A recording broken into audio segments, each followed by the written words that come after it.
All right. Good morning, everyone. Hey. So I'm doing a little video for you guys for codependency and meditations for today. Hopefully you guys can hear me okay. And yeah, welcome back. So I'm going to post this across all the channels, and guys, go check out my YouTube. Once we get to 1,000 subscribers, we're going to throw a little event. So yeah, welcome.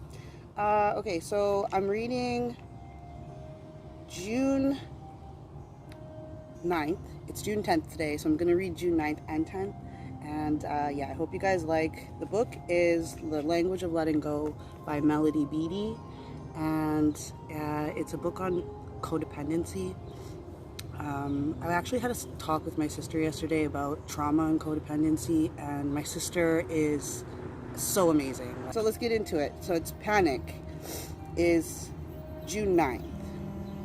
Few situations, no matter how greatly they appear to demand it, can be bettered by us going berserk. Don't panic.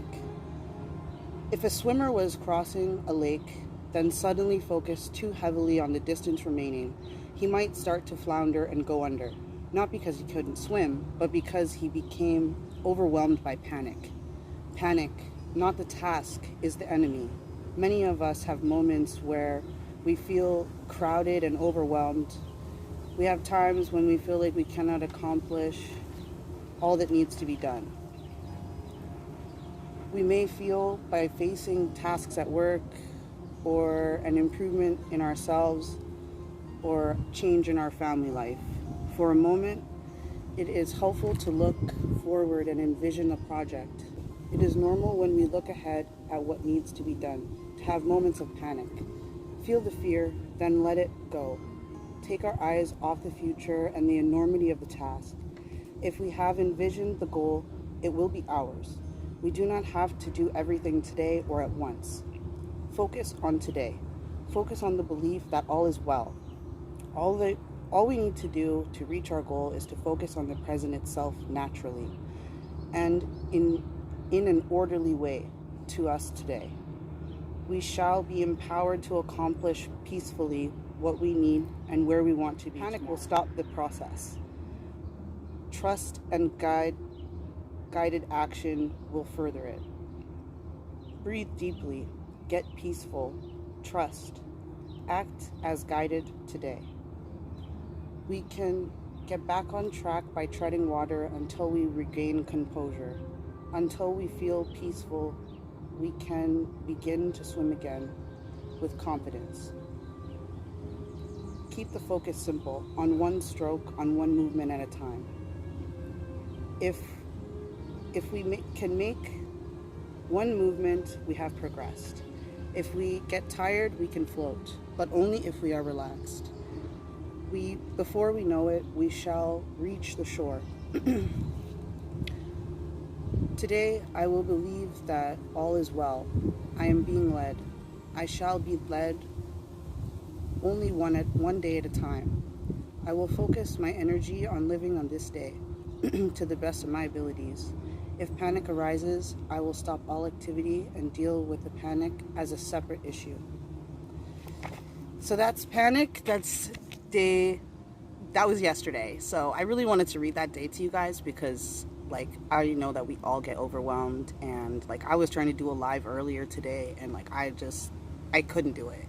It wouldn't stream, and I got frustrated and I gave up. But you know what? I didn't give up, because here I am recording the video for you guys right now. So I wish you guys the best, and just keep pushing. And if you need to take a relaxing day, then do that and get back at it tomorrow. So I'm gonna read the other part for you guys in a little bit. Hey, so now we're gonna read June 10th, which is today. And I hope you guys can hear me fine. There's a little bit of traffic, some birds. Yeah. All right, so responsibility, June 10th. Self-care means taking responsibility for ourselves. Taking responsibility for ourselves includes assuming our true responsibility to others. Sometimes when we begin recovery, we are worn down from the feelings responsible for so many other people. Learning that we need only take responsibility for ourselves may be such a great relief. For a time, we wise down, we wizone, I don't know what that word is, we wizone our responsibilities to others. The goal in recovery is to find the balance. We take responsibility for ourselves and we identify our true responsibilities to others. This may take some sorting through, especially if we have functioned for years on distorted notions about our own responsibilities to others. We may be responsible to one person as a friend or as an employee, to another person we are responsible as an employer or as a spouse. With each person we have certain responsibilities. We tend to those true responsibilities when we tend to those true responsibilities, we'll find balance in our lives. We are also learning that while others aren't responsible for us, they are accountable to us in certain ways. We can learn to discern our true responsibilities for ourselves and to others. We can allow others to be responsible for themselves and expect them to be appropriately responsible to us. We need to be gentle with ourselves while learning. Today I will strive for clear thinking about my actual responsibilities to others.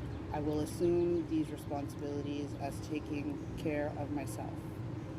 So I really like that one because I personally tend to take on more than I need to, and I need to learn to find that perfect balance, and self-care is so important. So yeah, I really wanted to read this one for you guys today, and that is The Language of Letting Go by Melody Beattie. I hope you guys get your own copy because, like I said, this book has really changed my life, and I read it every year. It's one day at a time book, and it's amazing for like healing and trauma, and if you have any addictive personalities that you want to kick, like it really starts with letting go of codependent behaviors.